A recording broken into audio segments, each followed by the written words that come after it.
Conciencia, un podcast original de Colonia Scientia.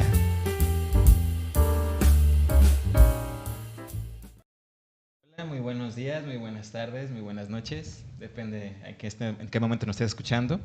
Regresamos ahora a nuestro podcast de preferencia, Conciencia. Vamos a comenzar ahorita saludando a todos. ¿Cómo estás, Saúl? Hola a todos, hola Poncho, estoy muy contento de seguir con este proyecto en este 2025. ¡Feliz año para todos! Exactamente, feliz año y feliz Navidad y feliz Reyes, porque ya después de tanto que hemos festejado y tantos roscas y panes, Y después de unos niños, kilos y niñas. de más, bueno, a lo mejor, quién sabe, no sé, no sabemos. Espero que sean los únicos 2 del año. Que sean niños de las roscas, por favor. Sí, nada más. Y que sean los únicos. Bueno, ¿y cómo estás tú, Alberto? Hola, ¿qué tal? Bienvenidos sean todos, feliz año, como ya dijo Saúl, con toda la energía para comenzar un nuevo año y retomar este maravilloso podcast. Bienvenidos otra vez. Por un momento dije, ¿quién es Alberto? Mario, claro.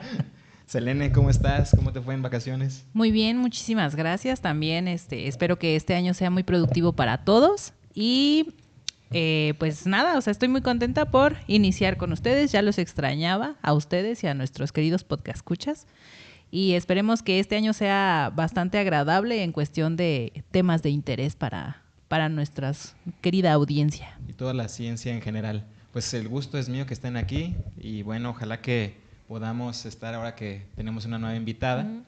Y pues yo creo que este tema es bastante interesante, al igual que los que hemos visto anteriormente. Pero bueno, vamos a comenzar. Si gustan, voy a dar una pequeña reseña de la invitada del día de hoy. Ella es maestra en geociencias y planificación de territorio, con una especialidad en aguas subterráneas y exploración geotérmica. Egresada del INICIP, inició su carrera profesional en el Instituto de Geofísica de la Ciudad de México, donde desempeñó funciones como técnico responsable en toma de muestras y análisis de fluidos en la exploración geotérmica. Además, participó en un monitoreo de gases para vulcanología, utilizando diversas técnicas de análisis químico. Durante su tiempo en el instituto, tuvo la oportunidad de involucrarse en diversos proyectos en distintas regiones de la República Mexicana, así como proyectos internacionales relacionados con la medición del flujo de calor subterráneo, tanto en la tierra firme como a bordo de buques oceanográficos. Ella es ingeniera química de profesión, egresada de la Facultad de Ingeniería Química de la Universidad Michoacana de San Nicolás de Hidalgo. Actualmente cursa su doctorado en el posgrado de Ingeniería Química y cuenta con una amplia experiencia en análisis y administración de laboratorio, así como en exploración de campo. Bueno, aquí tenemos a la maestra Aurora, que también es una gran amiga mía, que nos conocemos desde hace un tiempo. Pues vamos a comenzar si gustas. ¿Qué nos puedes platicar acerca de lo que has trabajado, Aurora? Hola, no seas rudo, Poncho, un aplauso, un aplauso. Gracias. Al grano. Directo. Pues sí, ya di una breve reseña, mi querido amigo Poncho, sobre mí. Pues sí, estuve trabajando bastante tiempo en exploración geotérmica. Pues no me queda más que decir en esta parte de que yo amo la tierra, me gusta mucho lo que tiene que ver con la tierra. Y por esa razón fue que me empecé a involucrar en ciencias que tuvieran que ver con la tierra, ¿no? Y pues una de ellas que realmente o actualmente está muy poco explorada, investigada y valorada, sobre todo en México, pues es la geotermia. No se ha desarrollado con el potencial que debería, ni en investigación, ni en industria, ni en desarrollo, ¿no? En cierto sentido, en ninguna área ha tenido el auge que debería de tener. Entrando un poco al tema, pues les puedo comentar que de acuerdo a los estudios que se han realizado de una manera general y presentados por los foros consultivos científicos, la doctora Rosa María Pro Ledesma, especialista en geotermia en el Instituto de Geofísica de la UNAM, México podría alcanzar 10,000 megawatts de energía con esta fuente energética, pero de esto solamente se aprovecha el 2%. Realmente es muy poco la aportación de este tipo de energía para la generación eléctrica. Explicándolo de alguna manera, se podría producir 1,000 megawatts para abastecer 1,000 casas, digamos, con un consumo alto de electricidad de esas casas que tienen alrededor de 4 televisiones, 2 refrigeradores. Yo ahí tengo una pregunta, así Sí, sí. para la colonia, para la banda. ¿Cuánto es un megawatt? O sea, ¿de qué estamos hablando? ¿Para cuánto te alcanza? ¿O cómo es la forma de medir la energía en cuestión de producción y de utilidad? Porque nos dicen 1000 megawatts. Y yo no me lo puedo imaginar, o sea, no sé. Bueno, ahorita como lo explicaba más o menos, es un megawatt te equivaldría a abastecer 1000 casas, digamos, siendo casas que tienen una gran cantidad de consumo energético. Si tienen, por ejemplo, como lo decía, alrededor de 4 televisores, 2 refrigeradores, un megawatt alcanza a cubrir 1000 casas de ese tipo. Si no, alcanza a cubrir 2000 casas normales, sin tanto consumo energético. Un megawatt, explicándolo de forma sencilla. Y pues actualmente, digamos, como se encuentra la producción energética geotérmica, se producen 926 megawatts, que eso abastecería alrededor de 1 millón de casas, de 1000, de las que tienen alto consumo, 1 millón. Y si fueran de las casas que no tienen alto consumo, estaremos hablando de 10 millones, más o menos. 10 millones de casas, que es bastante energía. Así es, 2000 y 1000. Y que es bastante energía la que se podría alcanzar a cubrir si se tomara el potencial, ¿no?, que tiene este tipo de energía. Muy bien, entonces vamos a entender 1 megawatt alcanza para 1000 casas de alto consumo. de alto consumo. Y Los que 2000 tienen casas. gamer y todo Ajá. eso. Refrigeradores, ¿no? Deja Y tú los 2000 gamers. casas de bajo consumo, digamos. Ok. 1000 de alto consumo y 2000 de bajo consumo. Ok, muy bien. Ya, esa era mi duda. Gracias. Sí. Adelante. Y hasta el 2017 pues se producía o se genera eso. Hasta actualmente todavía se generan los 926 megawatts provenientes de energía geotérmica, que como les decía, pues realmente no se ha aprovechado mucho. Esto comenzó hace 40 años y no ha habido un incremento, a diferencia de países como Filipinas y Turquía, que comenzaron con entre 4 y 0.5 megawatts, ahora lideran el grupo geotérmico, ¿no? A diferencia de México, que ya se quedó dentro de los 10 primeros y fue rebasado por estos países. El que lidera todo el grupo pues es Estados Unidos, que es el que aprovecha un poco más este recurso. Y pues también otro factor importante pues es explicar, ¿no?, qué es la geotermia, ¿no? Pues la geotermia lo que hace es aprovechar justamente el vapor o el agua caliente que sale del fondo de la tierra, el cual pasa por una turbina para producir energía, la moviliza, el vapor caliente, y aprovecha directamente las temperaturas. Y si son, por ejemplo, campos geotérmicos de más de 200 grados centígrados, se aprovechan sobre todo para producción de energía, generación de hidrógeno, de electricidad, de etanol, biocombustibles. Sí, y también se aprovechan los campos de baja energía, que estos campos se utilizan sobre todo para desecar alimentos o balneología, otro tipo de recursos. Aquí yo tengo una pregunta ahí, bueno, ojalá que pueda decirla. Por ejemplo, para el bioetanol, ¿es para la parte de la destilación o para qué lo utilizan la energía? Sí, para la parte de la sección energética. Ah, O sea, tú transfieres o si se tiene toda la instalación, infraestructura, pues transfieres lo que sería el vapor para calentamiento. Ya no tendrías que gastar energía en calentar el vapor para calentar el proceso, ya aprovechas el vapor caliente que ya está generando la tierra sola. Ese es lo que tiene la geotermia. Muchas gracias. Bueno, aquí me surge también una duda. ¿Cómo clasifican en este aspecto las zonas de alta y de baja energía? Se manejan campos geotérmicos de baja entalpía, mediana entalpía y alta entalpía. Así es como están clasificados. Más de 200 grados están considerados de alta entalpía y supercríticos. En México se tiene un campo así, que es el campo de los Humeros. Como es un campo que no tiene una gran cantidad de fracturas o porosidades, el vapor se mantiene comprimido y empieza a sobrecalentarse. De esa manera sale mucho más caliente. Y también al estar en esas condiciones genera una mayor acidez. Entonces, algunos de los pozos de ese campo llegan a presentar en algunas ocasiones explosiones por justamente que es difícil mantener un gas comprimido a altas temperaturas, supercrítico y ácido. Entonces, es interesante, es impresionante. Sí. Y por esa razón, justamente es lo que les mencionaba al inicio, a mí la Tierra se me hace un sistema dinámico y reactivo interesantísimo y pues me gustaría mucho entender cómo funciona, ¿no? Y luego aparte de la parte ácida, también todas las sales que se generan ahí, Sí. ¿no? O sea, todas que están disueltas en el agua y la forma en cómo se trata, ¿no? O sea, yo creo que cada planta ha de tener sus propias características Así es. y cada una tiene su propia, digamos, su propio método. Un problema que ocurre en los campos geotérmicos es, por ejemplo, la mayoría está en temperaturas más bajas, a 100, 200 grados centígrados, se empieza a tener incrustación de sílice o de cuarzo, porque el cuarzo tiende a precipitar cuando las temperaturas son altas, entonces no se volatiliza, empieza a precipitarse y eso empieza a generar taponamiento en los tubos, en los barrenos, y entonces ese pozo va a morir en un tiempo, porque se empieza a compactar todo el cuarzo y se queda tapado el tubo, y impidiendo que salga el vapor. Y justamente ese tipo de investigación no se desarrolla del todo, ¿no? Nada más se busca cómo solucionar el problema y ya. Porque también el problema que existe en México es que la geotermia está muy restringida.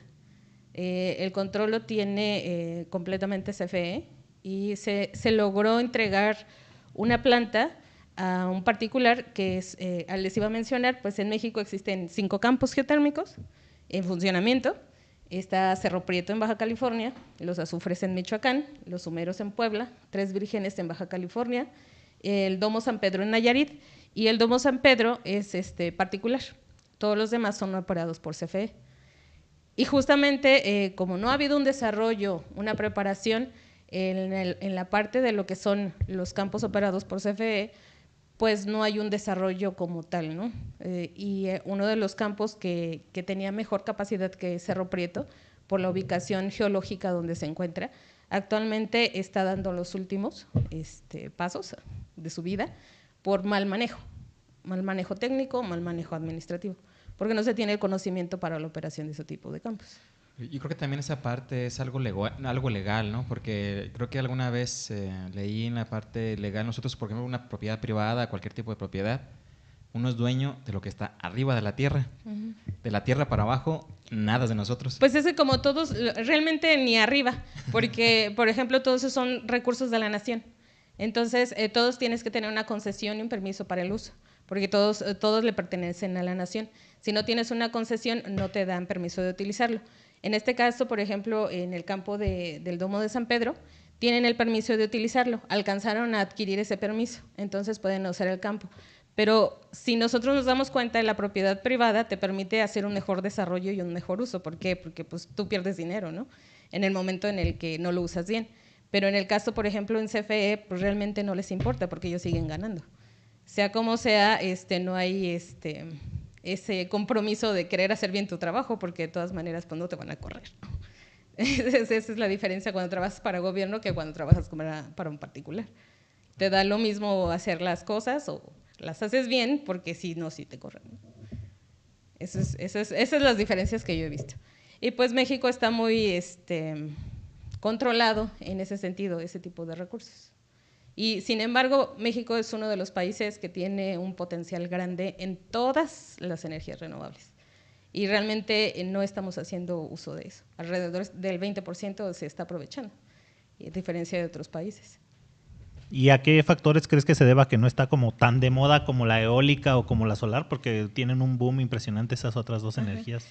Pues yo creo que uno es eso, el control, el querer mantener ese control, de que tampoco hay mucha investigación al respecto y pues que también no es tan fácil. Sí hay una parte que la encarece, porque digamos que la perforación de pozos sale alrededor de $30 millones, a diferencia de instalar paneles o instalar un sistema de energía eólica.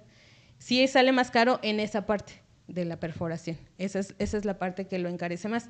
Pero actualmente se han desarrollado opciones para que eso no salga tan caro, que es aprovechamiento de los pozos ya perforados por Pemex. Digamos, la Tierra genera un gradiente térmico, ¿sí? No recuerdo bien el dato, para cada ciertos kilómetros va aumentando 30 grados. Entonces esa energía se mantiene y esa se puede obtener. y transmitir. Sin embargo, eso reduciría los costos, ¿no? Usar pozos de Pemex que están abandonados y se podría utilizar ese tipo de energía. Y es importante mencionarles también que también es una de las más baratas, ya que su costo por megawatt hora, ya que está produciendo, ronda alrededor de los $39.5, al contrario del costo de la energía eólica, que ronda los 50.9, y la solar los 58.2, y la hidroeléctrica cuesta 63.7. Es bastante económica, y sí es importante mencionar también que es una carga base.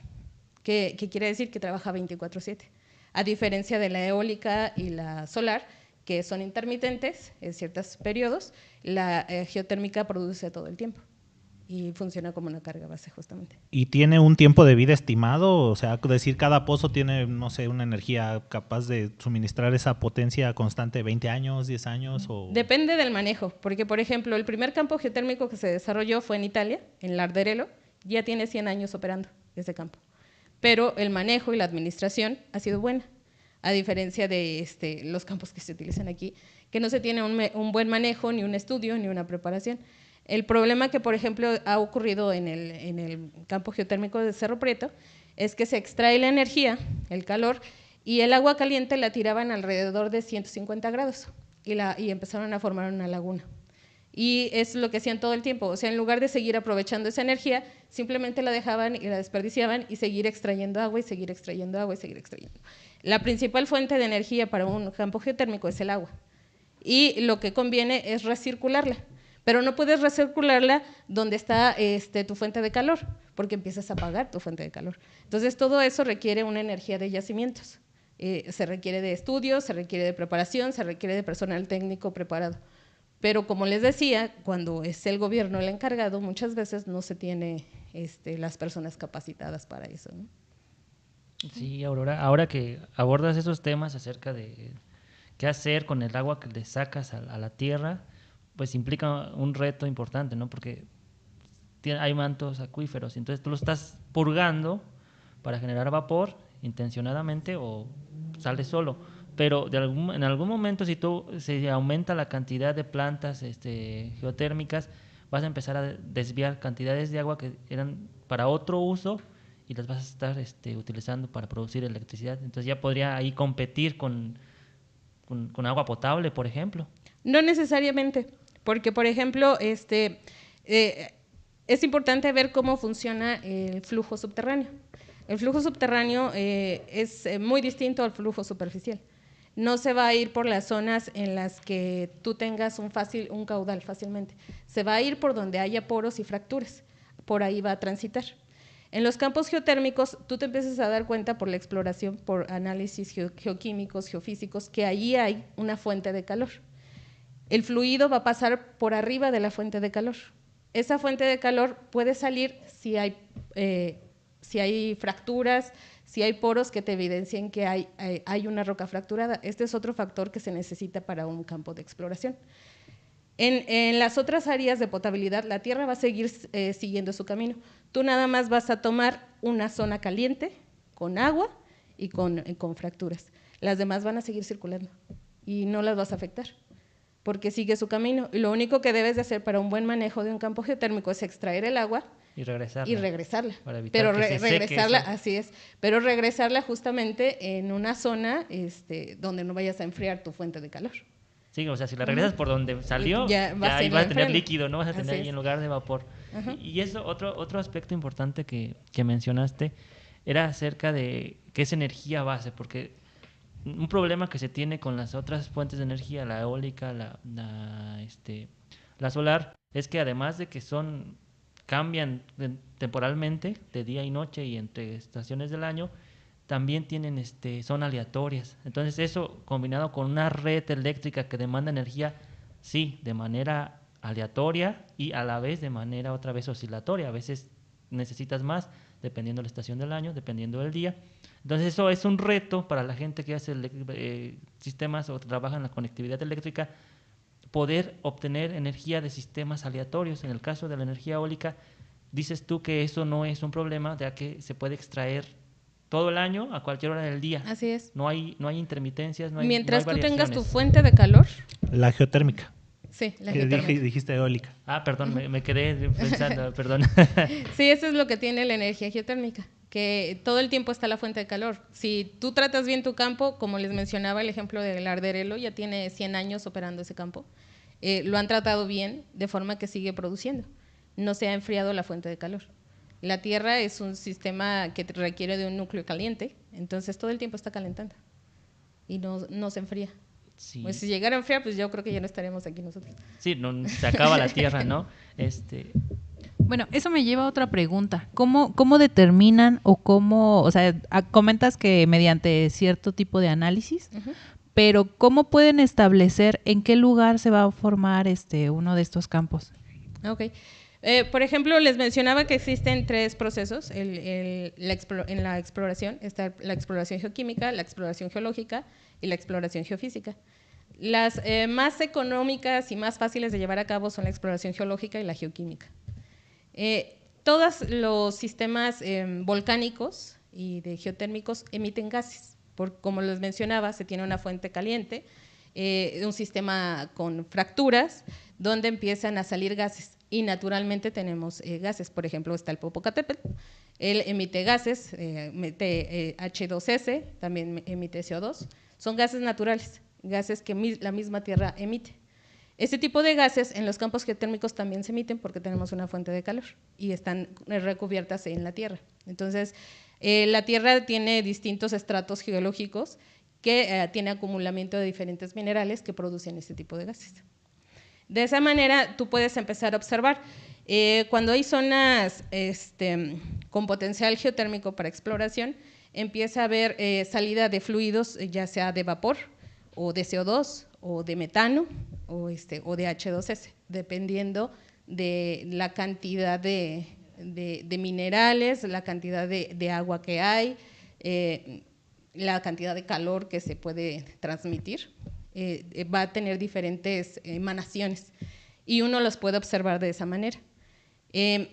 También se pueden observar por medio de imágenes satelitales, porque se observan zonas en las que la vegetación ha muerto, justamente por el hecho de que hay emisión de gases y tú tienes zonas en blanco y alrededor vegetación.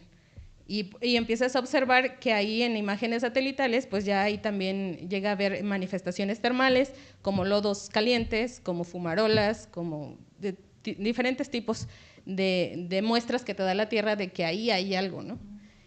Por ejemplo, no sé si han viajado a los azufres. Los azufres hay zonas, no sé, actualmente antes sí dejaban pasar, pero me imagino que ya ha habido muchos accidentes con quemaduras de lodos incandescentes porque están alrededor de 70 grados, que obviamente eso te causa una quemadura de 3er grado y no permiten ya el paso. Pero este tipo de manifestaciones te dan lugares donde puede que haya una información de una fuente geotérmica. Después de que tú ya encontraste eso, que observaste y viste todos esos movimientos, entonces va en la parte de la geología y la geoquímica. La geología te empieza a dar información de los estratos que se tienen, el tipo de minerales que hay. Uno de los minerales que se forma cuando tienes una zona geotérmica es el caolín. El caolín es un estrato blanco, blanco, blanco, que parecería yeso. Ese es el caolín y es una tierra que ya se ha acidificado y llega a esa estabilidad y se forma el caolín. Ese es un factor para identificar que hay una zona con potencial geotérmico en geología. Ese es un ejemplo. Para geoquímica, pues tú empiezas a revisar emisión de gases, ya sea CO2, metano, H2S, eso es para en gases. Para líquidos, tú empiezas a ver también la cantidad de azufre en el agua. No sé si llegaron a ver una película que se llamaba Pico de Dante. Ahí. Sí, justamente hace rato que estabas comentando lo de los lodos, me acordé de esa escena donde van los chicos y se meten como a... Y se queman todos. Sí, sí. El agua se empieza a acidificar. Entonces, esas son información que te muestra la Tierra de que está ocurriendo algo ahí, ¿no? Empiezas a tener aguas ácidas,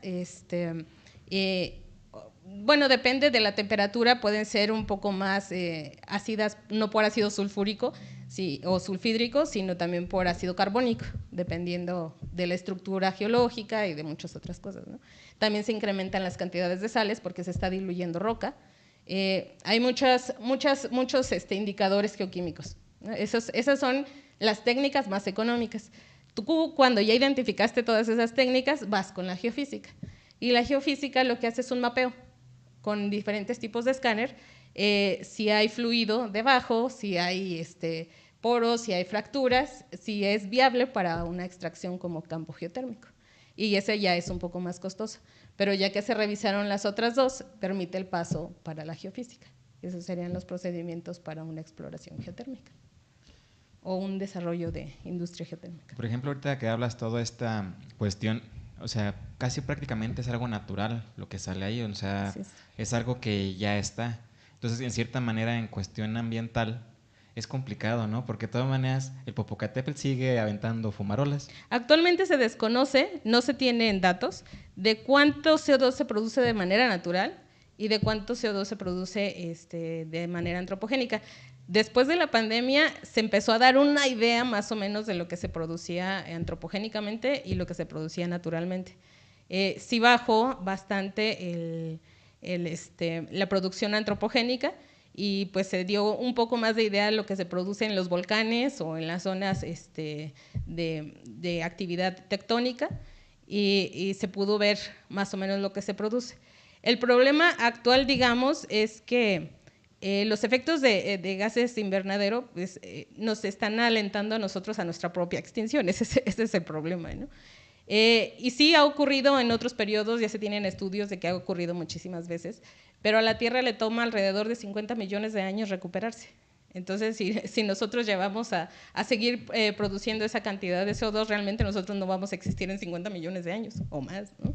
En lo que vuelve a haber un periodo de evolución y volvamos a volver a existir. Entonces, lo que conviene es empezar a hacer algo ya, o sea, ya no tenemos como que más tiempo para hacerlo, porque no vamos a ver eso, o sea, no lo vamos a ver, de ninguna manera no tenemos tanto tiempo como la Tierra para hacerlo.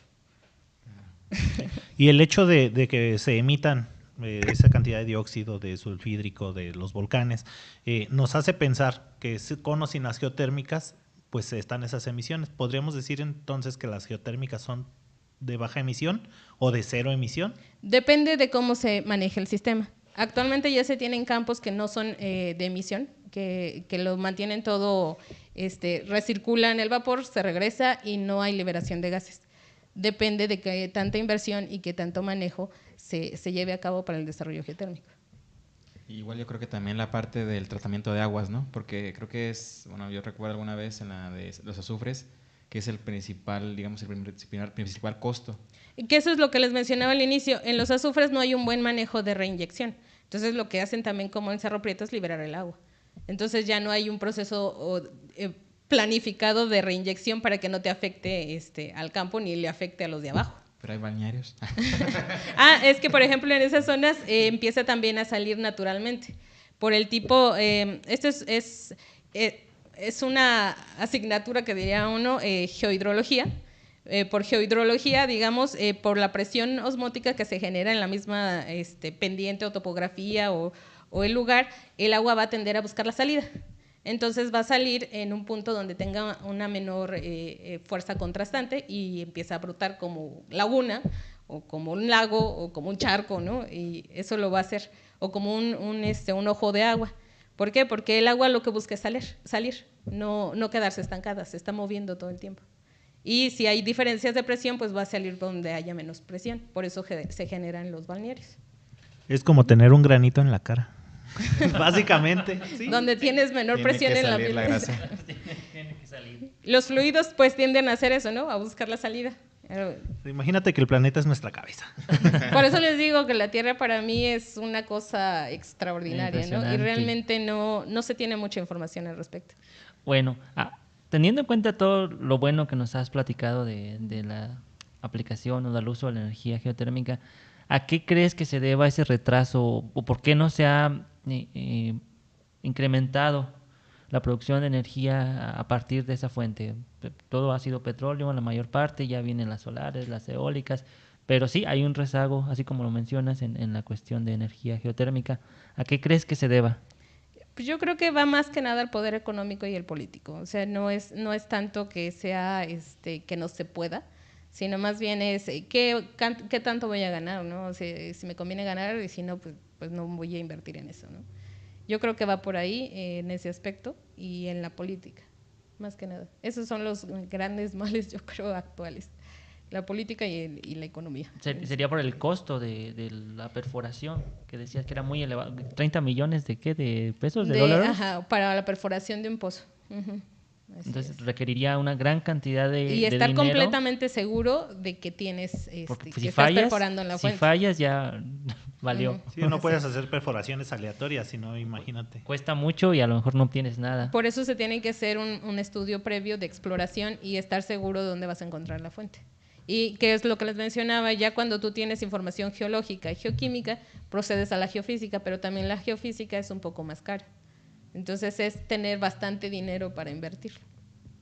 Claro, sería, me lo imagino, no sé mucho del tema, pero me imagino que el petróleo es algo parecido, ¿no? Cuando estábamos buscando petróleo, era vas y agujeras la tierra por todos lados y a ver si hay, ¿no? El petróleo tiene una característica que se da en zonas de baja tectónica, donde no hay mucho movimiento. Por ejemplo, en México se da en las costas de Veracruz, de Yucatán, donde también se tienen estratos de calcáreos y es donde se va a estabilizar y no va a haber mucho movimiento. Entonces eso, como ya se tenía estudios geológicos previos de eso, ya sabes que ahí está y que no se va a mover. Y al menos se reduce el riesgo de no fallarle, pero pero aún así hay pozos abandonados. Sí, claro. Sin embargo, no le han atinado en muchos casos.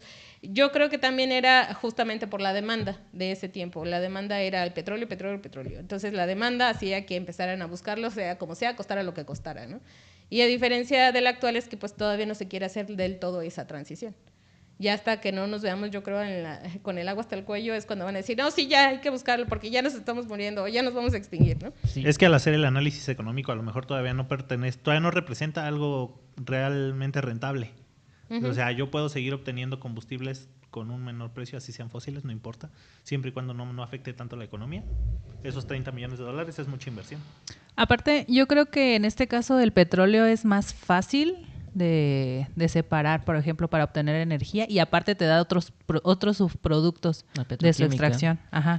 Y por ejemplo, la geotermia, yo creo que así como nos lo comentas, pues sí necesitas hacer mucha inversión en cuestión de equipos, de análisis, de investigaciones, pero aparte tenemos que tomar en cuenta los espacios, ¿no? O sea, todo el terreno que se está utilizando, que a lo mejor podría servir para otra cosa, o que a lo mejor no les dan como el mantenimiento, no sé. No necesariamente, porque por ejemplo, igual que en el caso de los petróleos, el área que ocupa la industria geotérmica es menor que la que te ocuparía una de solar o de una de eólica, no es lo mismo. Y el impacto tampoco es igual. El impacto ambiental es menor al que ocupa, la de 8 a 10 veces menor, que ocupa la solar, la eólica, la hidroeléctrica, es mucho menor. Si tú ya conoces justamente donde se encuentra la fuente de calor, tú ya vas directamente a esa zona y de ahí obtienes la energía y de ahí regresas el fluido. Y no solamente puedes ocuparla, así como decías que hay subproductos, también en este caso tendrías un subproducto que tienes vapor a menor temperatura que se puede seguir utilizando en diferentes tipos de procesos, no solamente para la generación energética, sino para desecado de alimentos, balneología, desecado de maderas, para diferentes formas, pero justamente no existe ese aprovechamiento, ¿no? No se está aprovechando como debería, se deja nada más para producir energía y hasta ahí. Pero tiene suficiente energía para hacer muchas más cosas y no se está aprovechando. Y también aparte de la energía eléctrica, todavía no hay forma de almacenarla. O sea, como por ejemplo aquí en las plantas que ya existen, solamente van hacia un lado, pero ya no regresan. Obviamente ya no se va a utilizar, la que se va perdiendo en el camino, pues ya también en cierta manera, pareciera que es eficiente con lo que ya tenemos y por eso ya no se sigue explorando. La diferencia de México es que México está en una zona extraordinaria para el desarrollo geotérmico. Se encuentra todo el cinturón transmexicano lleno de volcanes, hay zonas justamente con alto movimiento tectónico. Entonces, toda la franja del centro tendríamos un potencial muy grande para desarrollo geotérmico y no tendrías que estarla movilizando tanto porque justamente la gran cantidad de la población se encuentra en esa zona. Y pues sería aprovecharla. Por ejemplo, Michoacán es uno de los estados que tiene un mayor potencial geotérmico y no se utiliza más que en los azufres. Está, por ejemplo, Puruándiro. Puruándiro tiene aguas termales que están alrededor de 70 grados, 80 grados en superficie y no se sabe lo que hay debajo. Se sabe que en superficie te está saliendo con 70 grados. Entonces yo dices, como que ahí tienes bastante energía, pero no sabes cuánta energía hay todavía debajo. Y en cuánto te saldría un vapor, a lo mejor te saldría como en 150 si aplicas geotermómetros. En 150 ya alcanzas a producir algo. Pero esa es información que se deja pasar y no se aprovecha y no se estudia y no se invierte y no se busca más nada, ¿no? Hay balnearios. Y hablando de proyectos de investigación, ¿qué tanto se investiga el área actualmente todavía, al menos aquí en México? Actualmente se abandonó realmente, se abandonó en 2019 porque ya se había hecho una inversión grande, eran proyectos que se llamaban semi-egeo, semi-océano, era ese tipo de proyectos que se invirtió muchísimo y se avanzó muchísimo en ese tipo de información, pero a cambio de gobierno se abandonó. Entonces, toda la parte que eran energías renovables se dejaron abandonadas. Y en esos proyectos se estaban estudiando todo el tipo de alcances para energías renovables, mareas, solar, eólica, hidroeléctricas también, y geotérmica. La nuclear no se aplica tanto porque la nuclear es muy peligrosa y sirve haciendo lo mismo, o sea, haces calentamiento. Pero pues si ya tienes el agua caliente de la tierra, pues ya la tomas, sería más fácil, ¿no? Y no tienes tanto riesgo de que te vaya a causar un Chernobyl o algo así. Y aparte México no produce personal o recursos humanos para manejo nuclear. Entonces sería todavía ponerte en más riesgo, ¿no? Si de por sí no tenemos capacidad o los técnicos que manejan campos geotérmicos, ahora imagínate manejando un campo nuclear, pues nos quedamos sin país o sin planeta, ¿no? Entonces es mucho el riesgo.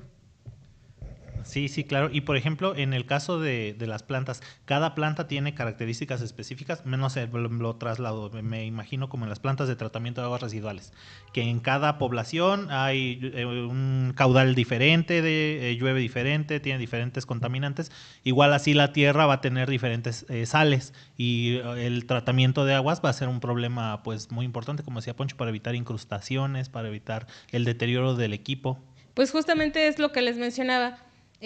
Por ejemplo, los campos que les mencioné, está el campo de los humeros, es un sistema súper crítico.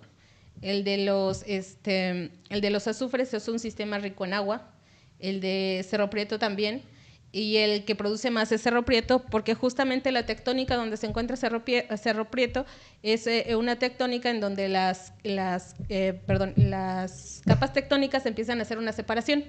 Se están separando, entonces el magma o la fuente caliente está más en contacto con la superficie. Y eso hace que aparte de que como se encuentran dentro de una zona marítima, siempre tengan líquido, ¿no? El problema es que como es marítima, también tienes una gran cantidad de sales. Entonces empieza a haber ese tipo de incrustaciones. Para eso, pues se requiere personal que tenga capacidad de saber cómo manejar justamente ese tipo de condiciones, que no son las mismas que en los azufres, que no son las mismas que en los humeros. Y eso, pues, tienes que tener idea de cómo funcionaría en diferentes escenarios, ¿no? Para poder manejar las condiciones que te mantengan. En los humeros, por ejemplo, está el pozo ácido que les mencionaba, y ahí lo que hacen comúnmente es adicionar una base para neutralizarlo y hacer que baje, porque no hay tampoco tecnología suficiente para manejar un tipo de fluido de esa magnitud. Entonces lo que hacen es contaminar el pozo, digamos, en cierta manera. Y no se aprovecha igual porque pues estás contaminando un pozo que tiene gran cantidad de energía porque no tienes la capacidad ni la tecnología para manejarlo como debería de ser. Ese es el problema justamente. Y es que esa es una limitación muy importante porque impide la estandarización de las plantas, como para decir, es que no voy a poner más estandarizarlas en realmente. México, ¿no? O sea, tendrías que tener personal capacitado para diferentes escenarios. Claro, o capacitar ciertas personas para cada una de las plantas. Y entonces eso también abre mucho a la investigación para los centros educativos, porque no puedes dar una materia específica porque necesitas tener conocimiento en muchísimas áreas. Necesitarías tener ingenieros de yacimientos que te puedan manejar distintos escenarios y que tengan capacidad de pensar y de resolver problemas, no que se queden en una receta y que te funcionen más como operadores. ¿Por qué no? Porque no funciona así.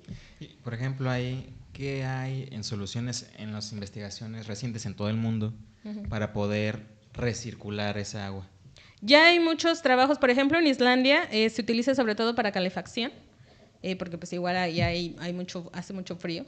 Entonces, lo que se utilizan también sobre todo son para las bombas de calor, y eso es lo que se está buscando actualmente hacer en Europa, porque ahorita ellos queman gas, y con la situación que tienen con Rusia, pues la situación se está complicando aún más, sacarlo, ¿no? de la tierra mejor.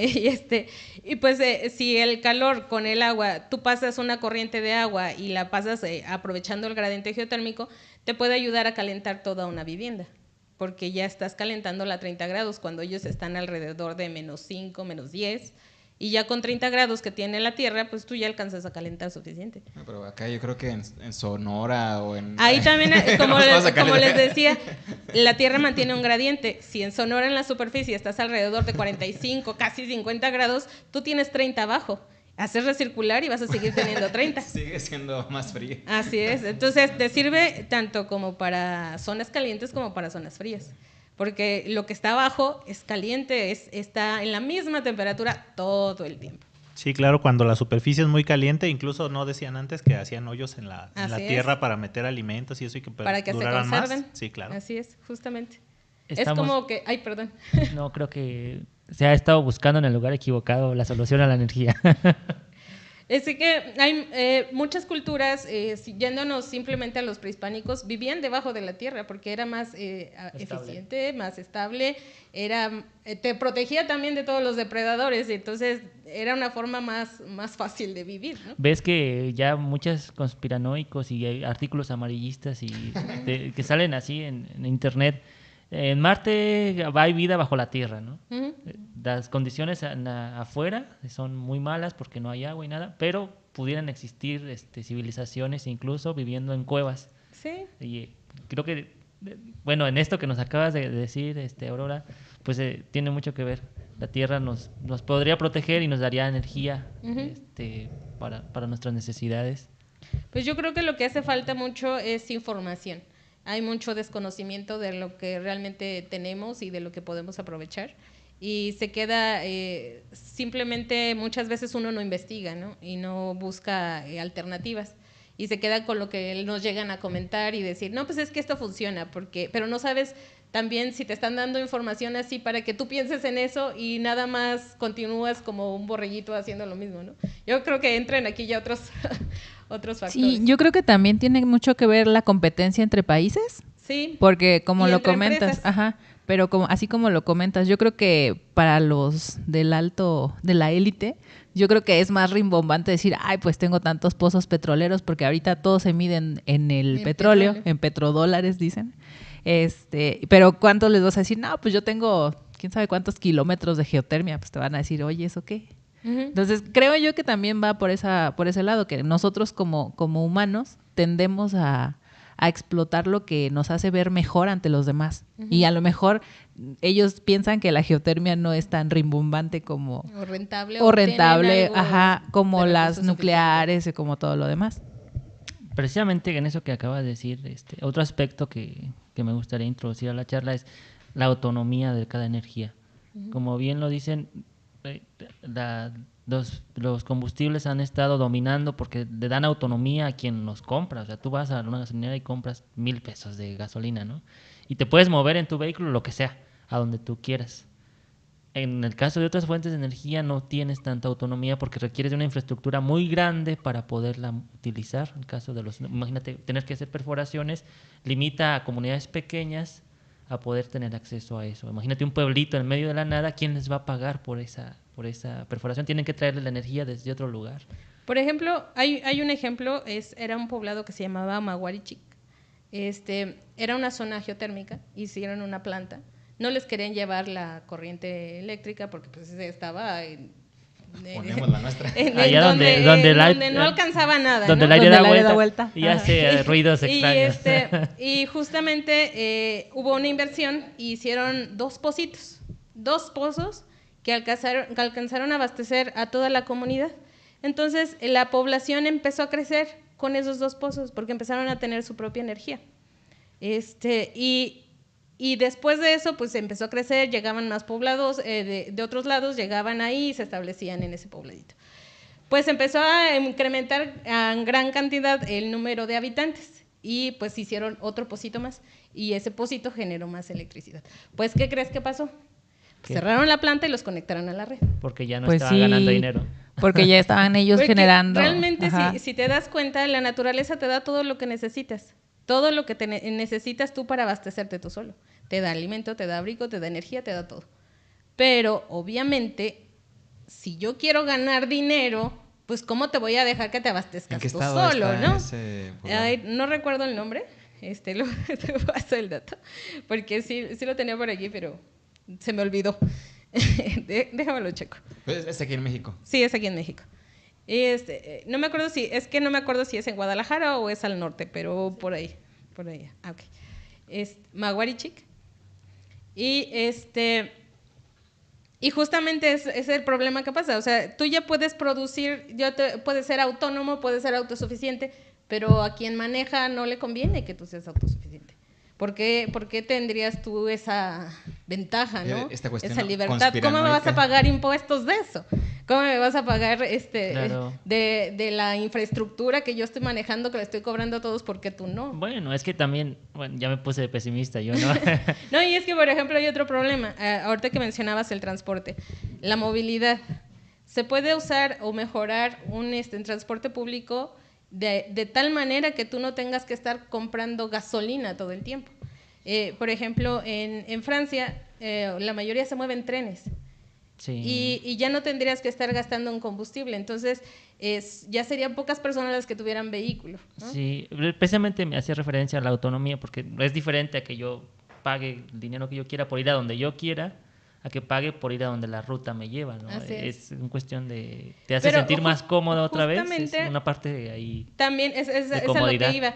Justamente también si tienes un mejor transporte público, tú vas a preferir el transporte público, porque te va a salir más barato que gastar la gasolina donde va. Y a lo mejor tienes que caminar unos cuantos metros, y no tanto, y a lo mejor dices, bueno, eso me sirve para hacer ejercicio también, y ya no tengo que gastar tanto y hago ejercicio. Pero somos mexicanos. Y, por ejemplo, a mí, ya me voy a meter en asuntos que no, ¿no? No, dale, aquí ya...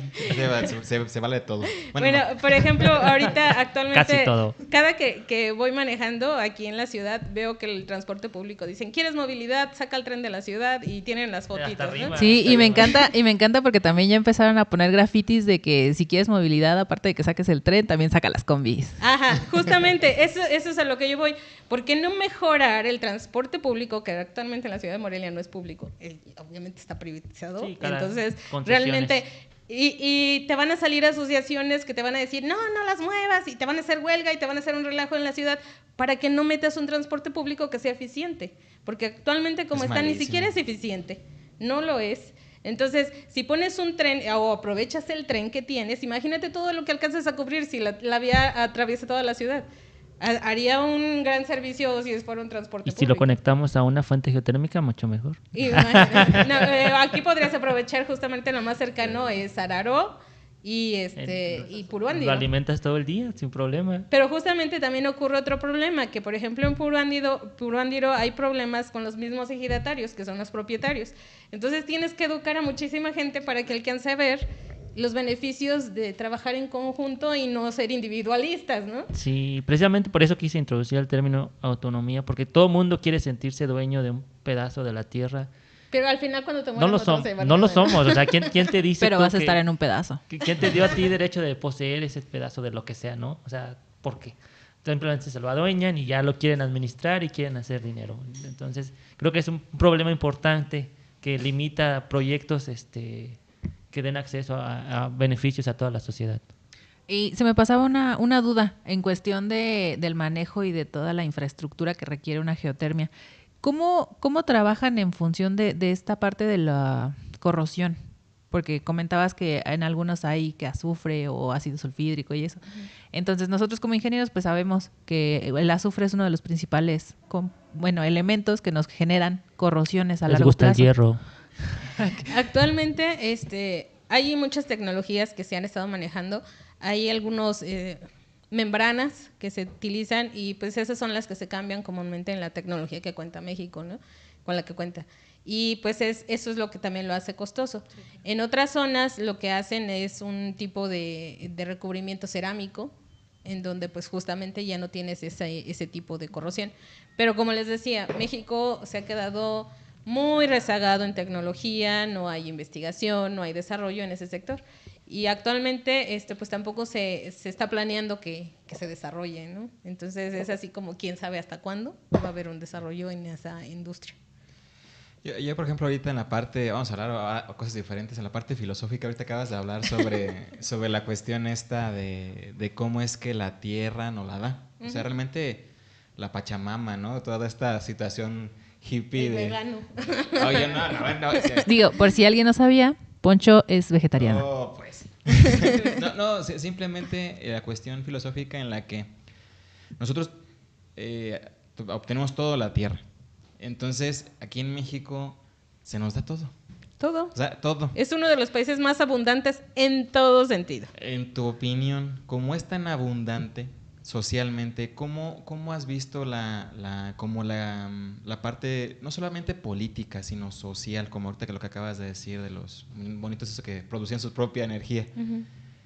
¿Cómo ha sido en la parte social esta generación de energía para que, obviamente hay libertad, porque de cierta manera pues todos lo sacamos de ahí, pero en tu opinión, ¿por qué el mexicano no ha dado ese salto? Porque todo lo tenemos, todo está al alcance, pero como está tan, como que vamos a estirar la mano, pero ahora la vamos a estirar un poquito más.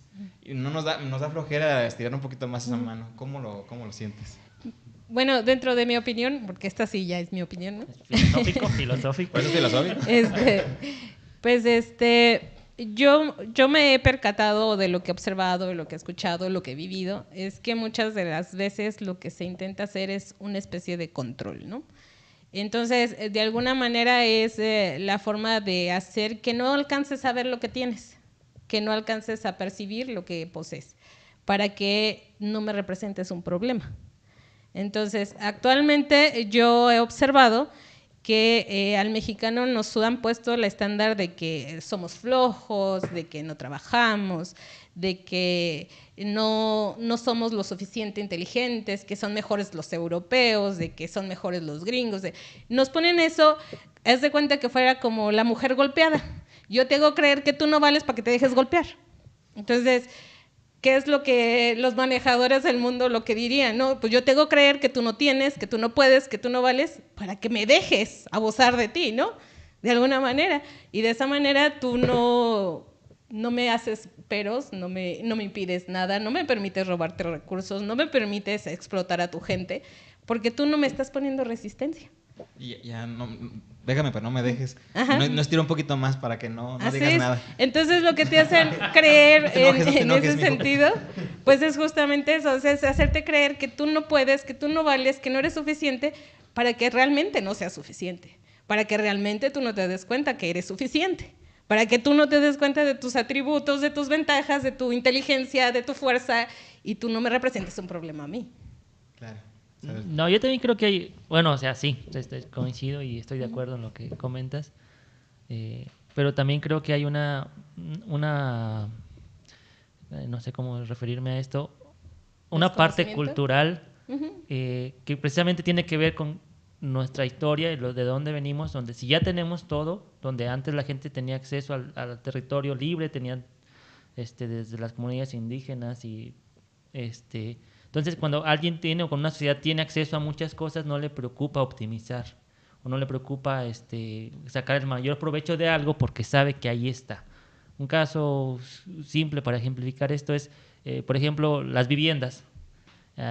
Sí, en las zonas urbanas es difícil adquirir una vivienda, pero en las zonas rurales la mayoría de las personas tienen acceso a grandes porciones de terreno. Entonces, no les preocupa construir una casita ordenada donde tengan todo bien y funcional porque tienen acceso a un espacio grande Entonces, a veces tener acceso a recursos también culturalmente te hace menospreciarlos. Yo creo igual, voy otra vez en mi opinión, ¿no? Voy a lo mismo, que es falta de conocimiento propio, falta de autoestima hasta muchas veces, porque muchas veces las personas que están en esas zonas rurales piensan que no tienen suficiente. Entonces empiezan a desperdiciarlo porque ellos igual no se creen suficientes y piensan que alguien, tenemos el síndrome del conquistador que le llaman, ¿no? Que tiene que venir alguien de afuera para decirte que eres suficiente porque tú no te sientes suficiente. Y que lo que tienes es valioso. Así es, y realmente yo creo que ese es un problema más bien de autoestima, de autoconocimiento, pues sí, de cultura, pero historia, yo creo que hasta que los mexicanos no se den cuenta realmente de su valor propio, individualmente, es que van a empezar ellos a exigirse mejores cosas, porque ahorita digamos que tienen la idea de que no valen, y si no valen, entonces no van a querer algo más, se van a conformar con lo que sienten que tienen, porque no vas a exigir algo de mejor calidad porque sientes que no te lo mereces. Entonces va otro problema, ¿no? O porque no sabes que existe. Del merecedor. No tanto que no exista, sino que tú sientes que no mereces más. O sea, que te tienes que conformar con lo que hay. Y porque no le encuentras gustos. Y a lo mejor ahí entraría la parte de conocer algo más para poder decir, pues yo quisiera eso. Y volvemos otra vez, la información también es poder. Mientras tú no tengas tanta información, no me representas un problema. Empiezas a ser problema cuando te das cuenta de lo que hay afuera y tú no tienes. No, ya cuando esa comunidad descubrió que era autónoma en energía, a derrocar gobiernos, ¿no? Hubiera sido potencia mundial. Hay un historiador que me gusta mucho su forma de pensar, el doctor Juan Miguel Zunzunegui. Ha escrito varios libros donde dice que el pueblo mexicano es un pueblo reprimido por su propia forma de pensar. Uh-huh. Porque para nosotros es más fácil echarnos la culpa de que los españoles vinieron y nos saquearon y que pobrecitos de nosotros y que realmente nos contamos mal la historia y no hacemos nada por cambiarlo. Y dice, y es como ir al psicólogo, o sea, puedes ir al psicólogo y descubrir la raíz de tus traumas, pero realmente es la actitud que tomes a esos problemas para cambiar el futuro. Porque si tú vas y te victimizas porque pobrecito de mí, pobrecitos de nosotros, pero no haces nada por cambiarlo, pues estás condenado a repetirlo. Es lo que dicen el que no conoce su historia está condenado a repetirlo. Nosotros la conocemos mocha y como sea y contada por los que ganan siempre, las batallas, ¿verdad? Que quiénes son los buenos, quiénes son los malos. Pero la realidad es esa, que el mexicano nunca es culpable. Nosotros no tenemos la culpa. Sí, o sea, no tenemos la culpa de no buscar un mejor desarrollo, no tenemos la culpa de no leer otro ratito, no tenemos la culpa de no tomar ese otro curso. Tenemos la culpa de que, pues no, es que nosotros no tenemos la tecnología como en Europa. Pues justamente hay un problema ahí también, que es lo que les mencionaba. Es justamente mantener al pueblo agazapado. Había un tratado que se llamaba el Tratado de Bucareli. El Tratado de Bucareli no permitía que México se desarrollara, y eso fue un tratado que hizo Estados Unidos con México. ¿Por qué razón no permitiría que se desarrollara? Actualmente se sabe que México tiene la población más trabajadora del mundo, tiene una gran cantidad de profesionistas técnicos que justamente se tienen que salir porque aquí no se puede aprovechar. Es del 6º lugar en desarrollo de recursos humanos técnicos, y se tienen personas con mucha capacidad intelectual que no se están aprovechando aquí, que las están aprovechando en el extranjero. Entonces, realmente, vuelvo a lo mismo, lo que me conviene es que México no se levante. ¿Por qué se va a levantar? ¿Para qué? Digo, no, así que se quede. ¿Por qué? Porque así puedo abusar, ¿no? ¿Por qué causa tanto conflicto el hecho de que se estén modificando tantas cosas en las que ya no pueden agarrar? ¿En cuántos recursos ya no pueden utilizar? ¿Por qué? Porque es quitarles la fuente de su riqueza. Porque México es un país súper abundante, y justamente hasta que las personas no se den cuenta de lo que tienen, van a dejar de dejarse someter. Y sí, también uno se tiene que hacer responsable de lo que hace, ¿no? Que hasta que también nos demos cuenta de que no, para eso no se ocupa solamente el verdugo, también la víctima es la que se deja ser víctima, ¿no? Hasta que digas, no, ya hasta aquí, y yo también te he permitido avanzar, como lo decía otra vez una mujer golpeada, yo te he permitido que me golpees, ¿no? Yo también puedo decir ya no. Y ese es hasta ese momento. Ahora sí te van a cancelar. El valiente vive hasta que el cobarde quiere, dicen por ahí. Así es. Sí, no, muy interesante todo esto. Ya me metí de geotermia a otra cosa. No, precisamente este es el ejercicio que hacemos aquí, reflexionar acerca de los temas y cómo están ligados todo, porque al final todo es un equilibrio de fuerzas desde un aspecto físico y que a lo mejor en cuestiones sociales no lo alcanzamos a distinguir porque son cosas muy complejas, pero siempre hay una estira y afloja. No, y tiene mucho que ver con la cuestión cultural. Sí. Así es. Entonces, no podemos aceptar o una sociedad no puede cambiar definitivamente hacia un ideal sin que haya algo que la empuje. Y ahí es donde la historia juega un papel importante. Sí, Nuestra y pues historia, todos los actores tienen que Así formar es. parte, porque si hay uno que dice, no, pues es que esto es muy cansado, a mí solamente me gusta recibir, no, pues si también quieres recibir, también tienes que dar, porque no puedes recibir sin dar, porque no se te va a tomar en cuenta. Entonces, si tú estás viendo un problema y estás siendo la causa del problema, tú también tienes que ser la causa de la solución, ¿no? Y bueno, yo creo que también la parte social es la actora. O sea, simplemente nosotros formamos parte de la sociedad y somos actores de ello. Entonces yo creo que por eso es este tipo de espacios que te agradecemos mucho por estar aquí, Aurora, que nosotros, con nosotros mismos, como parte de la sociedad, parte de un todo, podemos hacer una opinión y que a fin de cuentas, con lo que ahorita nos acabas de compartir, de platicar, la charla de la geotermia, que yo muchas cosas no tenía mucha idea de lo que sucedía. Es importante que nosotros, digamos, abramos los ojos para, vamos a decirlo así, Hagamos conciencia. hagamos conciencia de todo lo que tenemos, que realmente yo, bueno, sí sabía que había mucha cuestión geográfica, tectónica y que se pudiera aprovechar, pero no sabía que tenía tanto potencial. Muchísimas gracias. ¿Algún otro comentario final de los...? Pues quizás para añadir lo que comentaban, ¿no? Que yo creo que uniendo todo esto que decíamos, yo creo que una de las fuerzas motrices que se necesita para avanzar es la necesidad. Y podemos decir que México no tiene necesidad, porque precisamente, como comenta Aurora, somos un país bastante abundante en muchísimos recursos. Entonces, hasta que no sintamos esa necesidad y aparte, tomando en cuenta todas estas cuestiones culturales, no vamos a poder avanzar. Muchas gracias. ¿Alguien más?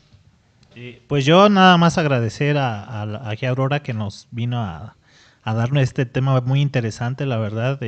Sí, como dicen, hay muchas limitaciones. Sí, el costo inicial es muy alto, pero hay que ver el rendimiento, sí, el beneficio a largo plazo, ¿no? Pues esperemos que pronto podamos ver esa utopía, ese cambio para bien. Es complicado, pero yo creo que si cada uno pone su granito de arena, algo puede cambiar. Y yo quiero agradecer y felicitar, creo que es un tema muy importante, es una oferta de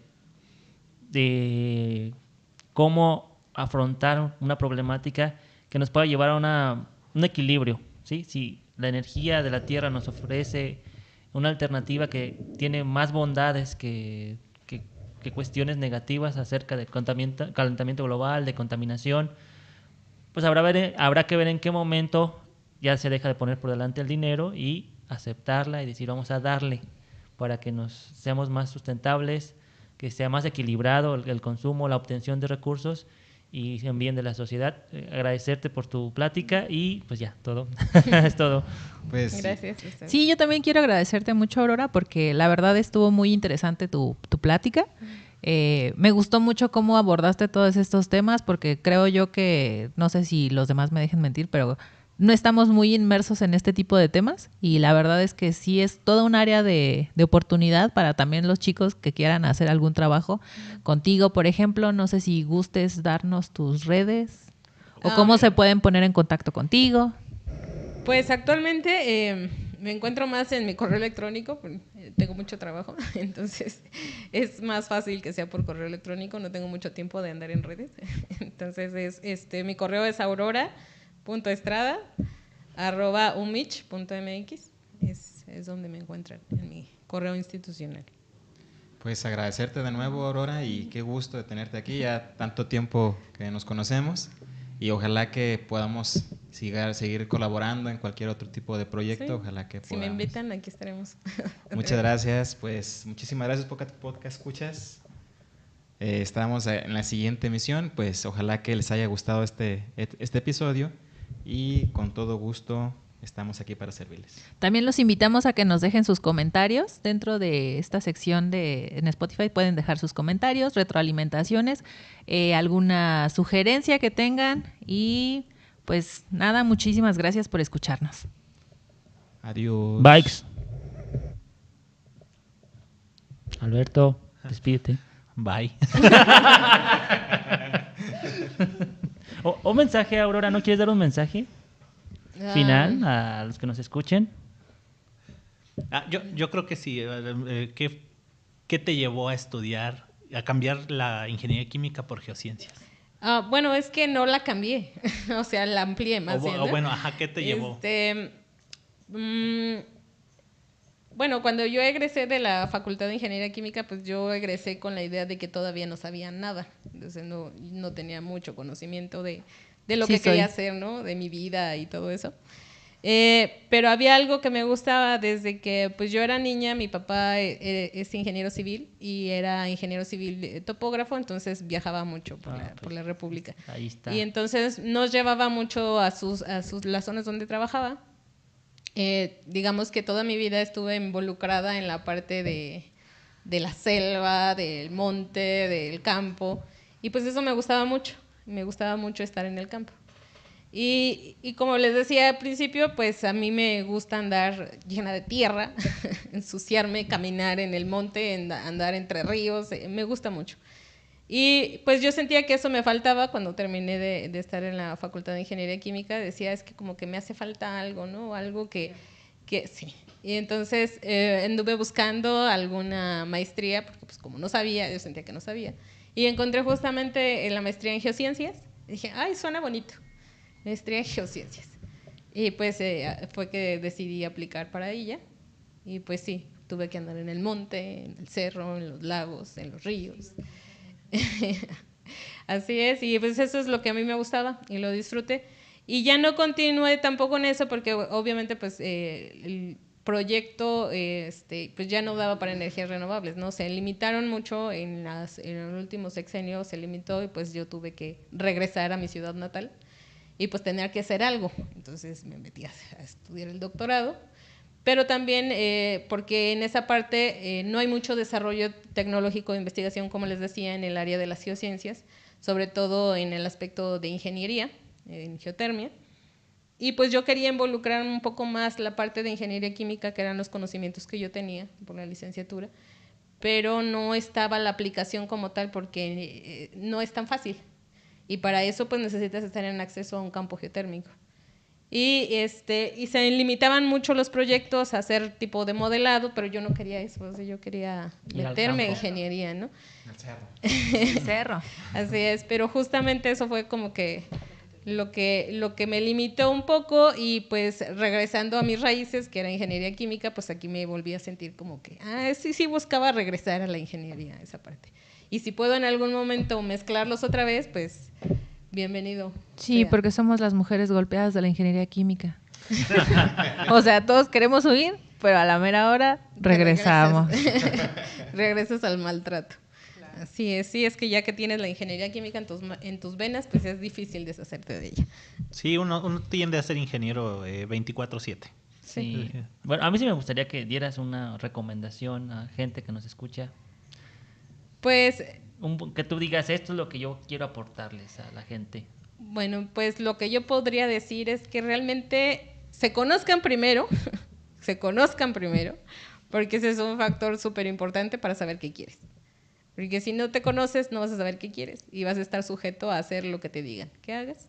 Entonces creo que es importante que te conozcas y que sepas qué quieres y que lo hagas. Que no se quede solamente, sí quiero esto. No, que lo hagas. No te quedes en un pensamiento, en un sentimiento, sino que lo lleves a la acción. Bueno, pues muchísimas gracias, Aurora. Y nos volvemos a despedir. Con conciencia. Adiós. Adiós. Adiós. Bye. Y recuerden, podcast escuchas, las opiniones de un científico no son ciencia. Haz ejercicio.